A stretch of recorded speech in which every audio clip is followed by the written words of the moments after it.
Hi everyone, and welcome to another day of I am getting in bed way too late. Halloween was over quite early this evening. Yesterday, of course, I didn't go out, had to get up early this morning, dental appointment, yoga, meditation, brunch with the girl who the breakup kind of went well with. So I think we're still friends. I think there's some other stuff that's left unsaid, but maybe it doesn't need to be said because we know that we really appreciate one another, and it's an awkward place for both of us in our lives where she's uh, still growing and transforming after a 20-year marriage, and I am growing and changing myself, and after going through a transformative period with my COVID girlfriend who I met, who really reminded me of my ex-wife, and I was projecting a lot of things there.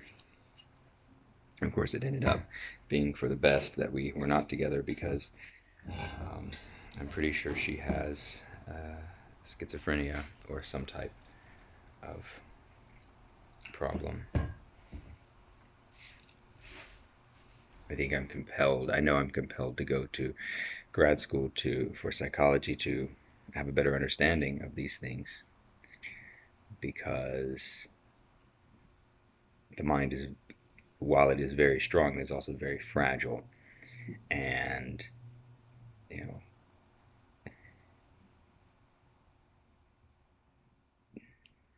we were discussing this tonight at our Halloween party. Religion, spirituality, they can cover a lot of different cases, but what happens when someone is mentally ill, or what happens when someone has Alzheimer's or dementia, and they live their life a certain way, and then at the end of their life, they're unable to die with their full recognition and full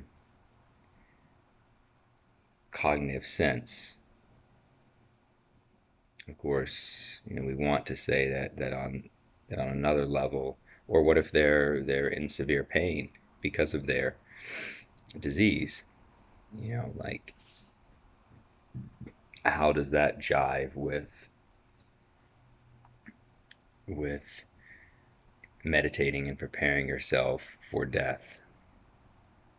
When you're screaming in agony and dying, or when there's just a flash, boom, and then you're dead. You don't even anticipate it. So, great Halloween. These are the groups of friends that I have,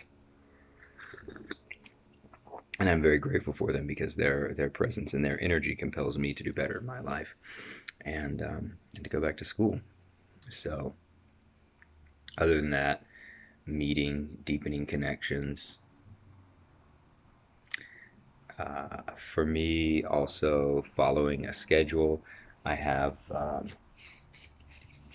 even wrote down 10 goals tonight for November. So send my reference letter, send my request for references to people. Look into a building that is for rent that I would love to develop into a healing center, and writing a business plan for that. And then I can sell anything. So click, subscribe, take me seriously. Feeling my body in meditation more, building muscle, and it goes along with that for taking some supplements, shortboarding, working on splits, which I was unable to do the last little bit because of depression and then corona and then depression. Um, Having sex with a particular girl. I mean, it's number 7, so. Um, oh, no, number 8. Forgetting about that particular girl and instead banging lots of other women. What? Am I not allowed to say that in 2021? Come on. Making them feel good so that they make me feel good. We all have different parts. We're getting to that. Finishing grab school application. Ooh, and writing a sexy something essay at least. Well, I wrote 1 hour each day. Is that 1 or 2? Let's say 1 hour each day to start. Amazon delivered to me this book that my therapist recommended. Tom Robbins, Jitterbug Perfume. No idea what it's about. It says, a wild comic rip through eternity and beyond. The Detroit News. You know, back when. Forget about Detroit. Also, newly published, Karma, A Yogi's Guide to Crafting Your Destiny by Sadhguru. Boom. Smells like knowledge. And, will you look at that? Richard Schwartz. No bad parts. Yeah. Brought that right back around, huh? Let's see what young Pueblo has to say.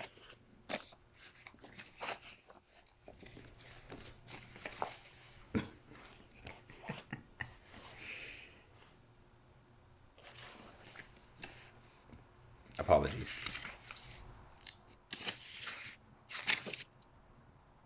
Did I move the bookmark last night?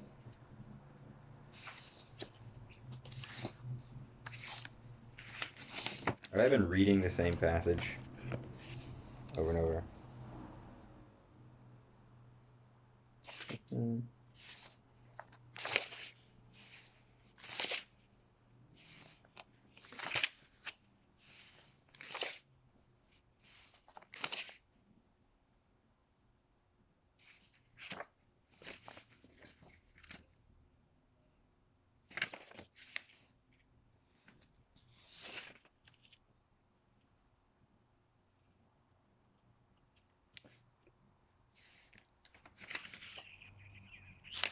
I'm going to start on page 108 tonight.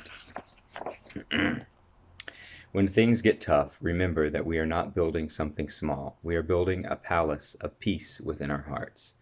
It takes determination and effort to complete something of such beauty and magnitude. Yogananda today in a reading that we did during our meditation satsang said, 8 years. Get on that Kriya. When you want to change yourself, do not change everything at once. Pick a few things to focus on at first. Setting yourself up for success is key. Trying to change too many things at once is sometimes overwhelming. Being consistent with a few things, applying them in your life until they become integrated as a new positive habit, helps you build strong foundation for future transformations. Setting yourself up for victory helps you build momentum. It makes the consistency required to achieve greater goals in the future much more attainable and fun. You know, as the owner of our yoga studio said today, you know, the reason he loves MMA fighting is because of the discipline. And that's what you're doing. You are disciplining yourself because you want someone else to do it, and then you vote for Trump. Not me, you vote for Trump. I didn't. Goal. Find the balance between being productive and being patient. Yeah. How many times do we just run around being like, woo, I'm a rabbit. I can do what I want. Instead of just,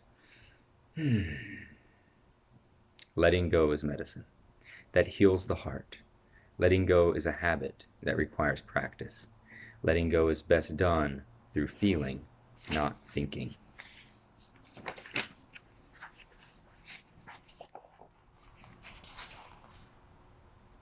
Heaviness comes from hanging on tightly to emotions that were always meant to be ephemeral. There's somatic therapy right there. It is not easy to let go, especially when all we know is attachment. We want things to last forever, and we turn difficult moments into long-lasting pain simply because we have not learned to let go. We have not learned that the beauty of living comes from the movement of change.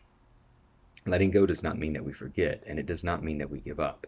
It just means that we are not letting our present happiness be determined by the things that happened in the past or by things we wish to happen in the future. We were talking about something similar tonight at the Halloween party, and